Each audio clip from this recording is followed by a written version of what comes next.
A'udzubillahi minasyaitonirrajim. Bismillahirrahmanirrahim. Asyhadu an la ilaha illallah, asyhadu anna Muhammadar Rasulullah.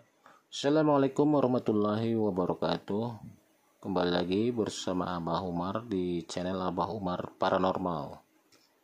Ya, jadi Abah akan membahas segala sesuatu melalui pandangan gaib seorang paranormal. Ya, itu adalah semua yang dipandang ini adalah bukan suatu kepastian, tapi bisa juga dibuat untuk bahan kajian. Apakah ada kebenarannya ataupun sama sekali tidak ada. Jadi netizen yang menentukannya. Abah akan memandangnya secara pandangan gaib yang Abah mampu lakukan. Untuk netizen yang menonton video Abah ucapkan semoga, Abah doakan ya, semoga panjang umur, murah rezeki, dan segala hajat keinginannya dikabulkan Allah Subhanahu wa Ta'ala. Adapun yang akan kita bahas hari ini tentang bagaimana Nabi Adam tercipta dari pandangan gaib Abah yang Abah lihat ya. Jadi menurut pandangan gaib Abah itu terciptanya Nabi Adam mungkin agak agak berbeda dari yang diceritakan orang selama ini. Kan tetapi ini adalah menurut pandangan gaib Abah ya. Ayo kita mulai ya mengkajinya. Jadi menurut pandangan gaib Abah bahwasanya Nabi Adam alaihissalam itu bukan diciptakan di surga, tapi diciptakan di bumi. Kalau yang Abah lihat ya, terciptanya itu dari bahannya dari debu halus yang putih bersih dan dicampur dengan lumpur yang hitam. Kemudian debu putih dan lumpur hitam tadi diaduk jadi satu, kemudian dibentuk seperti membentuk patung, tapi bukan patung yang berdiri, patung yang tergeletak ya, seperti orang tergeletak memanjang. Kemudian setelah berbentuk seperti patung maka dikeringkan. Jadi setelah dikeringkan dia kan sudah keras ya, seperti patung tanah liat gitulah, tapi kan bukan dari tanah liat, dari debu yang halus campur dengan lumpur yang hitam. Setelah berbentuk dan keras seperti patung itu kemudian dimasukkan ke dalam sebuah kolam. Jadi Abah lihat dia kolam ini di sebuah bukit ya, di sebuah bukit, dan itu di daerah Asia ya, di daerah Asia inilah.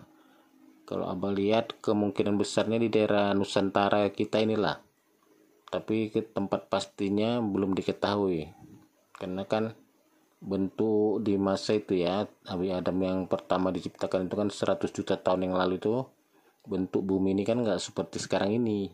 Sekarang ini kan luas lautan itu 2/3 bumi. Kalau dulu luas lautan itu hanya 1/3 bumi, jadi daratannya yang lebih luas.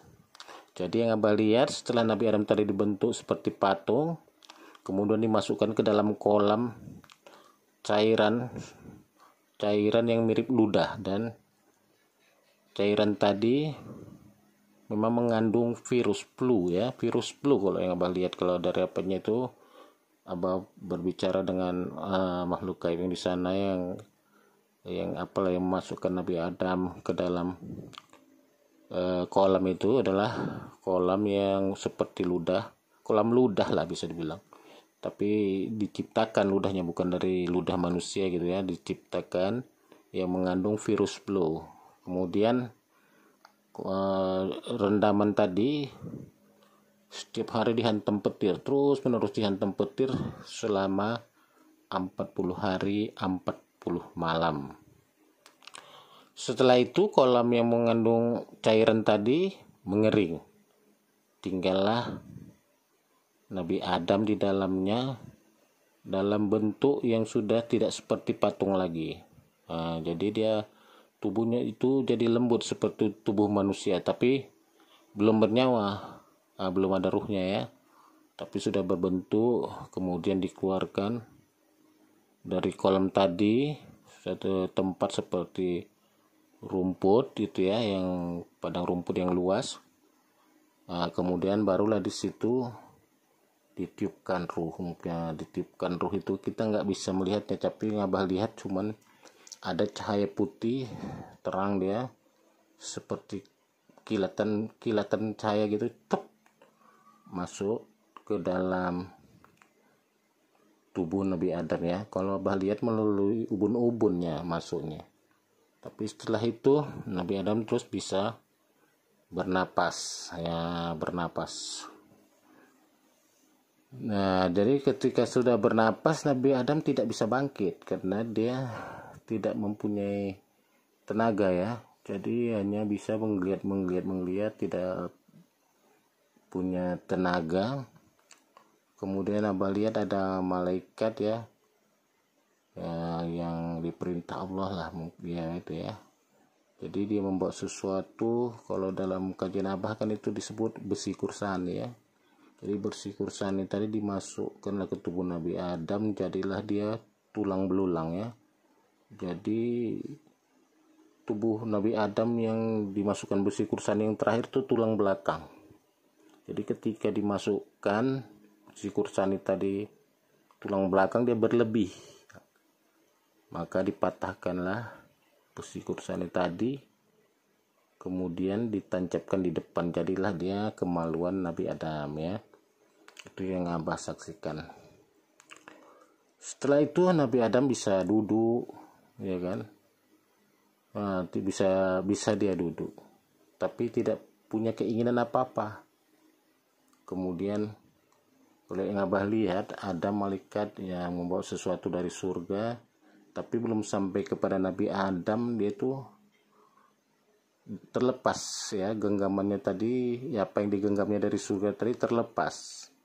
Dia seperti bulatan, dia seperti guli berwarna merah tapi dari cahaya, lepas dan berwujud seperti Nabi Adam, tapi dia dalam bentuk yang tidak berjasad, jadi bentuk makhluk gaib lah.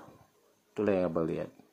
Jadi kalau kajian-kajian Abah yang pernah Abang pelajari ya kan, sebelum Abang melihat ini disebut jin korinnya manusia. Inilah jin korinnya manusia. Jadi yang diambil malaikat dari surga tadi adalah nafsu ya, berbentuk dia bulatan dari cahaya. Ada yang merah, ada yang kuning, hijau, biru dia. Tapi yang sama Nabi Adam ini Abah lihat warna merah. Kemudian malaikat tadi kembali lagi ke surga, terus mengambil bulatan tadi ya, itu yang disebut nafsu, terus dimasukkan lagi melalui ubun-ubun Nabi Adam, terus dimasukkan sampai ke ujung tulang ekor. Disitulah letaknya tadi cahaya bulat tadi, nafsu tadi yang berwarna merah tadi, di ujung tulang ekor Nabi Adam. Jadi setelah Nabi Adam ya mendapatkan nafsu, barulah dia punya keinginan, untuk makan, keinginan untuk minum, keinginan untuk mengetahui segala sesuatu, dan para malaikat juga membantunya ya untuk menanya-nanyai benda-benda yang sudah mungkin ya sudah diajarkan Allah kepada Nabi Adam ya, sehingga Nabi Adam itu memang jadi pintar lah. Sampai para malaikat pun heran melihat kepintarannya, karena dia bisa berpikir ya, nggak hanya menerima apa yang ada itu aja, dia bisa berpikir, mengembangkannya, dan sehingga para malaikat heran karena mereka nggak pernah seperti itu kan. Mereka apa yang dikasih hanya pengetahuan mereka hanya segitu aja, tapi Nabi Adam ini bisa mengembangkan pengetahuan yang diberikan Allah.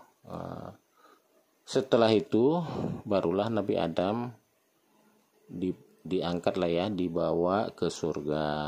Jadi Nabi Adam ini diciptakan memang di bumi, kemudian Nabi Adam dibawa ke surga. Di surga sana kan memang indah ya, tapi keindahannya nggak bisa diceritakan karena semuanya terbuat dari cahaya, semua bercahaya di surga tadi. Jadi nggak ada di dunia ini, nggak ada yang seperti itu, makanya susah untuk mengatakannya, tapi hanya menggambarkan lah ya, menggambarkan keindahannya itu ada kan di dalam kitab pun ada itu. Jadi setelah Nabi Adam di sana sekitar 200 tahun, Nabi Adam merasa kesepian. Merasa kesepian, kemudian Allah memerintahkan para malaikat lah ya untuk mengambil tulang rusuk Nabi Adam sebelah kiri. Kemudian kalau Abah lihat itu dimasukkan ke dalam cahaya yang berbentuk tabung.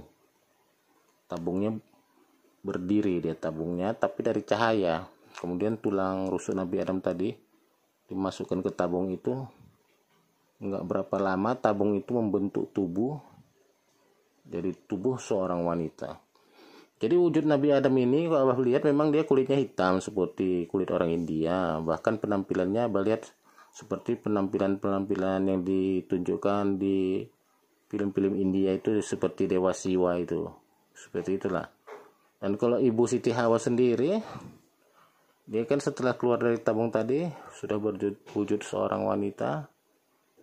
Dia itu lebih mirip wanita Cina, tapi berambut pirang gitu dia. Jadi Ibu Siti Hawa ini kalau Abah lihat dia seperti orang wanita Cina yang berambut pirang. Kemudian dipertemukanlah dengan Nabi Adam, tapi sudah diberi pakaian lah segala macam. Jadilah mereka berteman.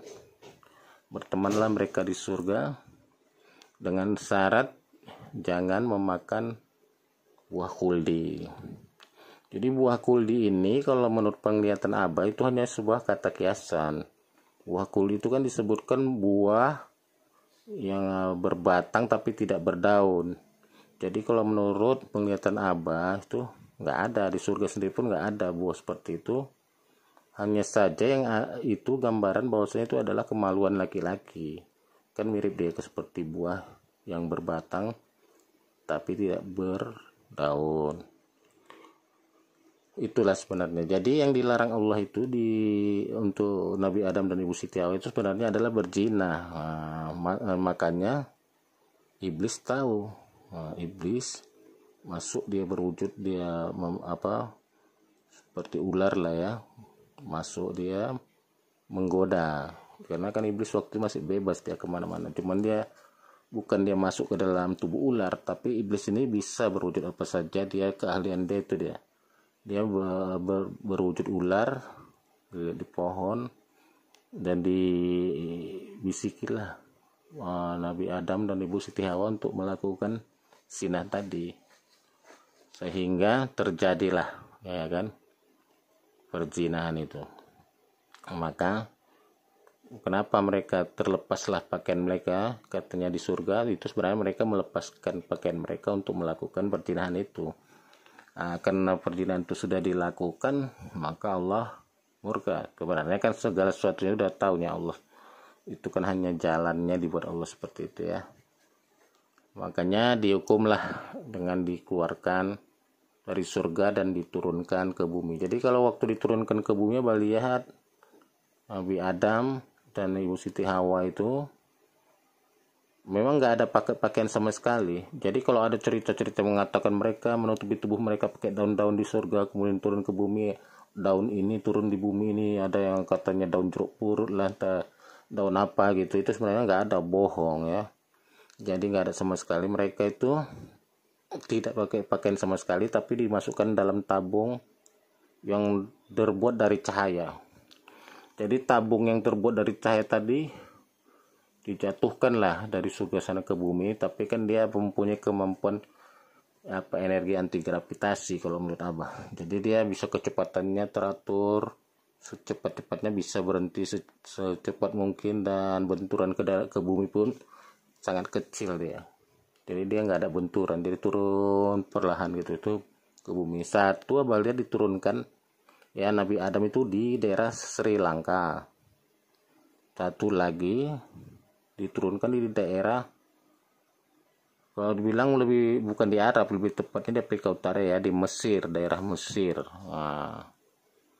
Dari sinilah nanti Nabi Adam dan Ibu Hawa akan bertemu ya. Kalau Abah lihat bertemunya memang betul-betul di daerah kota Mekah itu, karena di sana itu kan Ka'bah itu dari dulu kan sudah ada, tapi walaupun hancur dia tetap ada. Jadi energinya besar di sana. Jadi kayak batin Nabi Adam tadi dari Sri Lanka tadi memang menuju ke sana, dia tertarik, dan Ibu Siti Hawa pun dari Mesir tadi batin tertarik ke sana. Makanya Ibu Siti Hawa dan Nabi Adam memang bertemunya di daerah Arab Saudi lah ya.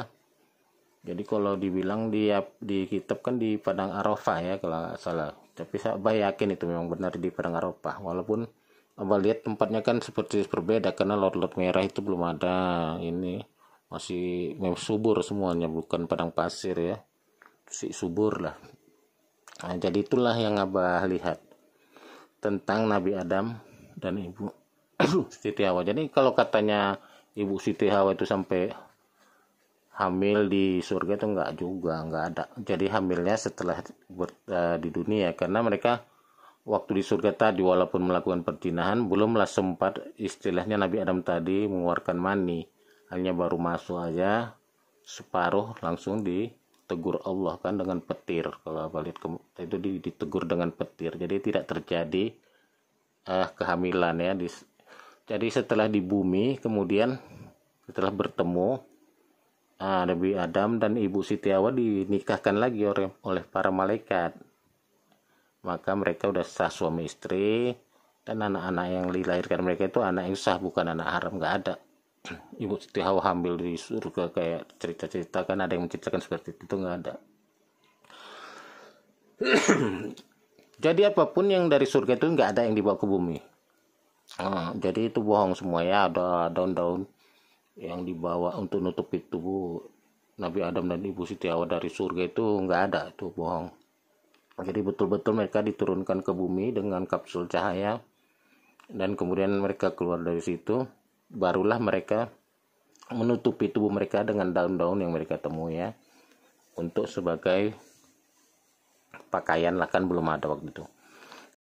Jadi itulah sekilas kisah tentang terciptanya Nabi Adam dan Ibu Siti Hawa yang Abah ketahui. Terima kasih atas perhatian netizen semua. Abah undur diri. Abah ucapkan terima kasih. Assalamualaikum warahmatullahi wabarakatuh.